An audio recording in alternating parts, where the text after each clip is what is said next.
ह्या सर्व गोष्टीचं जे श्रेय आहे सरकार म्हणून देवेंद्र फडणवीसांकडे जातं. सरकार म्हणून त्यांना साथ देणारे तेव्हाचे मुख्यमंत्री ज्या आरक्षणामध्ये सातत्याने भूमिका बजावत होते ते एकनाथरावजी शिंदे, समितीचे प्रमुख म्हणून विखे पाटील साहेब असतील, पूर्वी चंद्रकांत दादा पाटील होते. ह्या सर्वांनी फार प्रचंड या विषयामध्ये मेहनत केली. समितीने अख्ख्या फार प्रचंड मेहनत केली.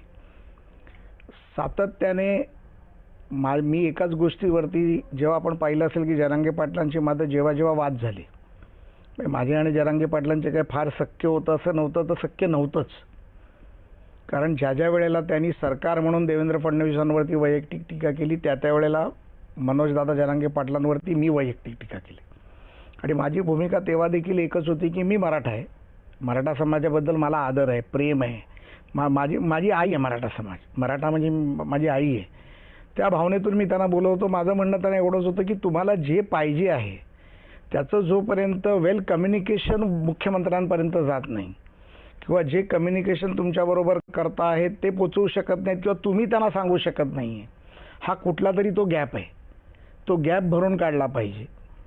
कुठलंही युद्ध करून आपण जिंकतो असं नाही आहे. काही गोष्टी आपण सकारात्मक पद्धतीने चर्चा करूनही ते युद्ध जिंकता येतं.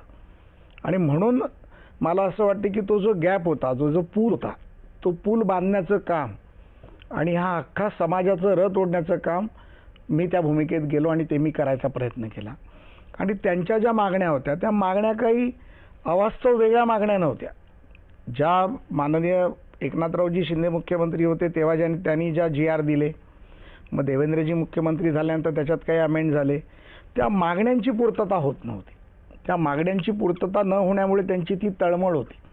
एक मराठा समाजाचा योद्धा म्हणून, एक नेता म्हणून, एक आंदोलक म्हणून, यशस्वी आंदोलक म्हणून त्यांनी केलेल्या आंदोलनाला मिळालेल्या श्रेयानंतर 9 वेळा उपोषण केल्यानंतर जर त्यांच्या मागण्या पूर्ण का होत नाहीत ह्याच्याकडे कोणीतरी विचार करण्याची गरज होती. त्या मागण्या समजून घेऊन त्या मागण्या माननीय राज्याच्या मुख्यमंत्र्यांपर्यंत पोहोचवून, समिती प्रमुखापर्यंत पोहोचवून, त्या समिती प्रमुखांच्या माध्यमातून राज्याच्या मुख्यमंत्र्यांपर्यंत घेऊन जाऊन त्याला इम्प्लिमेंटेशन करणं जरुरी होतं. ते इम्प्लिमेंटेशन जरुरी झालं. ते अतिशय मित पद्धतीने झालं आणि ते अतिशय चांगल्या पद्धतीत त्याचं कम्युनिकेशन केलं गेलं. आणि त्याच्यामुळे हा जो विषय आहे हा मार्गी लागला असं मी म्हणणार नाही, पण मार्गी लागण्याच्या मार्गावरती आलेला आहे.